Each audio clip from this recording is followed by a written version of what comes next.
morning.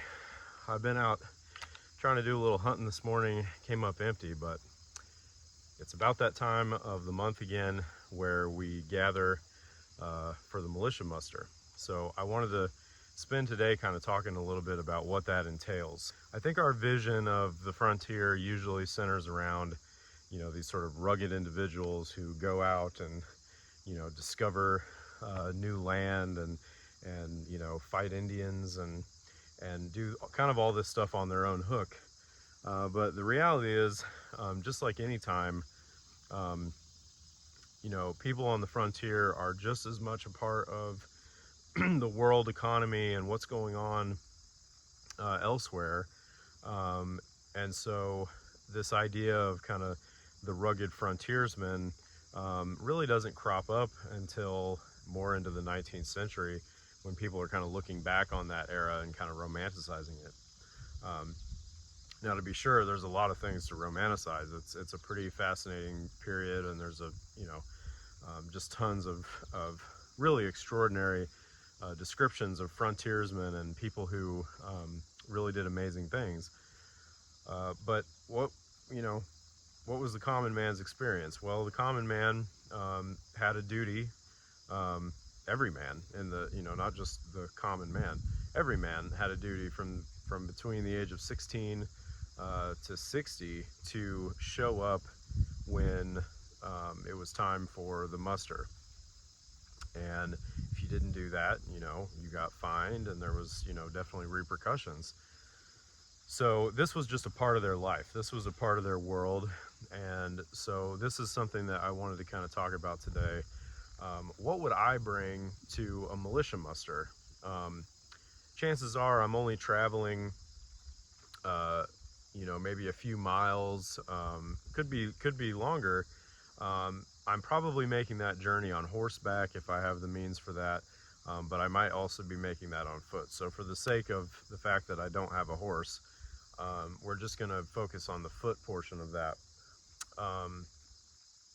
But I would be going to a station or a settlement area that's a little more, close together to do the monthly muster.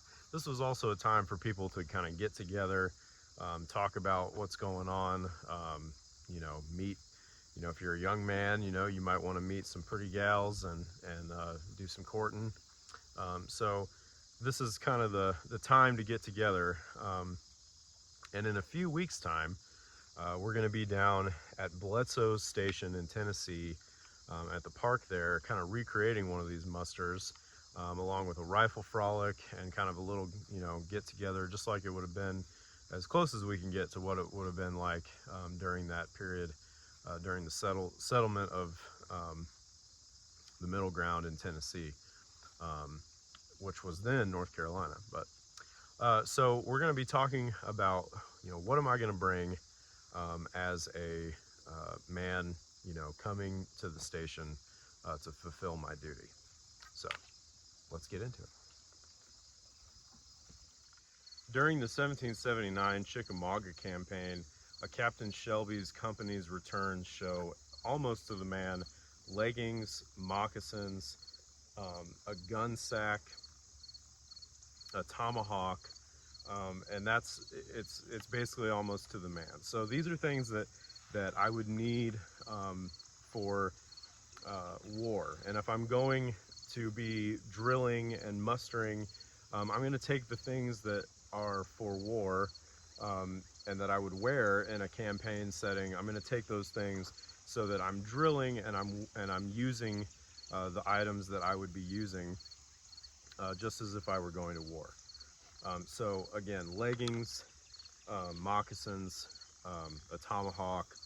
I'm going to take my hunting shirt with me. Smythe writes in 1770 that, a man dressed, a backwoodsman dressed in sort of the frontier style or the Indian style, he's ready for all things: courtship, war, hunting. So I'm going to take those things with me to this muster. Now the question is, how am I going to carry this stuff? You know, there's been a lot of, you know, videos and stuff like this on the subject, and we've covered it on the blog a little bit, but I'm going to try to kind of show you now like what I do to carry this gear. So let's get into that. All right, so I have all my gear here and I have my blanket. So I'm going to take, I'm going to wear these leggings actually on the trip. I might be going through some areas with some brambles and stickers, so I'm gonna keep these out. I'm gonna wear these on the trip. I'm gonna pack up my moccasins. I've still got a few repairs to make to them from the last time we talked, but I'm gonna stick these in here, take them with me. I'll wear my buckle shoes as far as I can go, and then maybe I might change them, you know, depending on what the terrain's looking like. I'm going to take a little bit of parched corn to kind of sustain me on the trip over to the settlement. I'm going to take my cup, put that in my wallet, and I'm going to take a little bit of port. I like port. There's also references to brandy, peach brandy. I think Wood Mason talks about having some peach brandy. So there's all kinds of fun drinks you can put in your bottle and take along with you, and make some friends when you get to the station. All right, so that's going to be my wallet. That's everything that's in there. I'm going to take my tomahawk. I'm going to put that in my belt. That's going to go with me. I'm going to take this jacket off. I might stick this jacket in my blanket or in my wallet too, and I might wear this in the evening when we're all gathered around and we're socializing. I hear there's going to be a little get together at the captain's house, so this is going to be my hunting shirt. I'm going to take that with me. I'm probably going to wear that on the journey. I've also got my gun sack. This is just a wool gun sack for the gun. I'm going to take that. I've got my tump line and my blanket. Now I want to show you how I'm going to roll up the blanket, just the method that I learned from Matthew Fenwald. People have asked me about this before, so I'm just going to kind of demonstrate it. I do a little bit better when I can see something visually instead of reading about it, so I'm going to try to show you what it is I do with that. All right, so I'm going to take the blanket and I'm going to fold it. I'm going to fold it in half.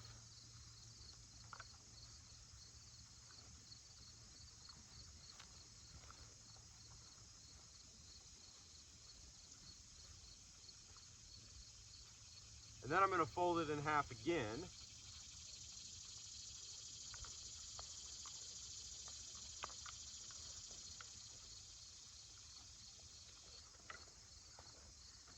And then I'm going to take my tump line.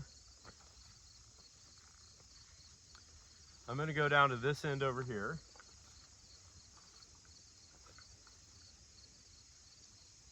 I'm going to take this side and I'm going to run it. I'm going to lay that strap along here. And then I'm going to take this side and I'm going to lay that strap going that way. And then I'm going to start rolling it up around those straps.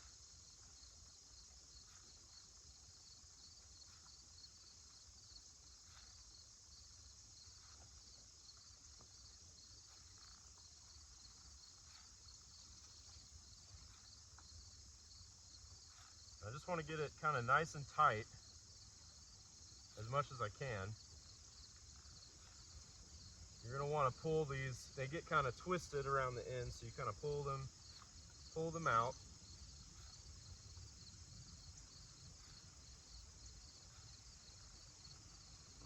All right, now I'm going to get a little closer. You kind of see what I'm doing here. So I'm going to take the two ends that I have and I'm going to bring them across like that. and then I'm gonna lay them this way. I'm gonna come underneath, pull this bottom side all the way. I'm gonna make it tight again, and then I'm gonna go the opposite direction. It'll be like that. I'm gonna go that way. Now I'm gonna come over here. I'm gonna go under, and then through. I'm gonna loop it under and then through this side and pull it tight this way. So now I've got tension. Then I'm gonna come under this side and do the same thing. And I'm gonna pull it through and create that tension. So now I've got three kind of deals there.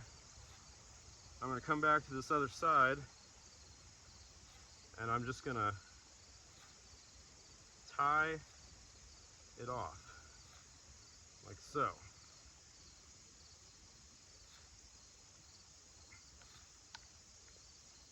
And that's how I tie my blanket and tump line.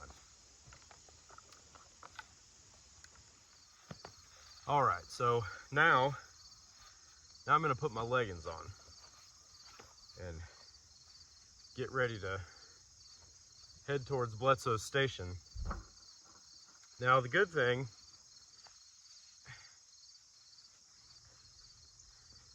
you can wear leggings over your trousers.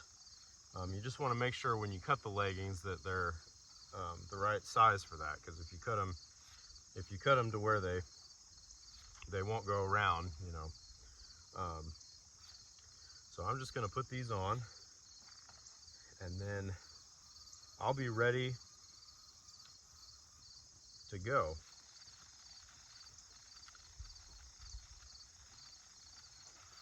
So I think a lot of our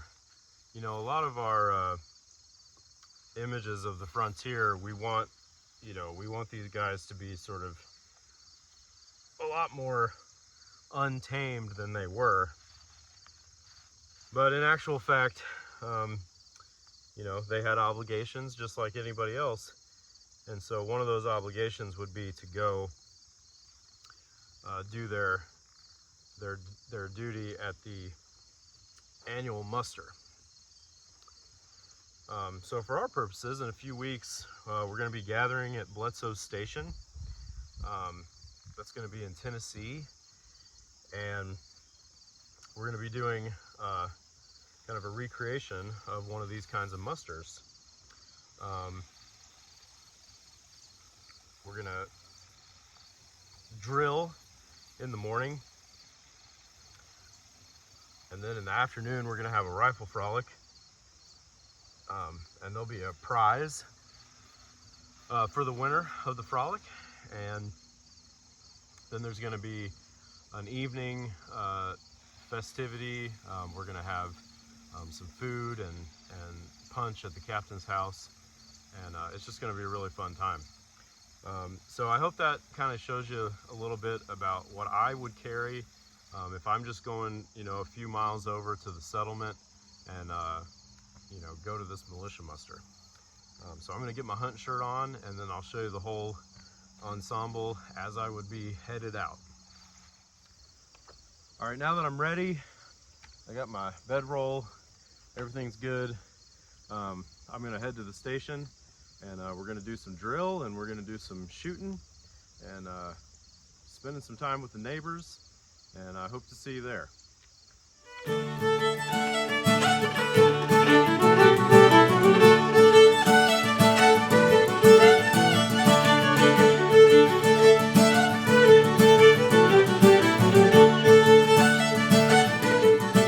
I almost forgot, I gotta shave.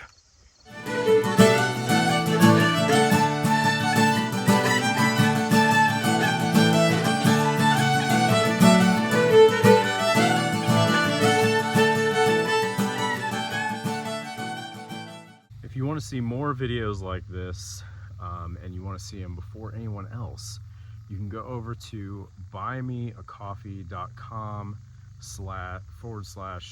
the shirt tail mess, and you can become a member, a patron of the channel, the blog, and everything else.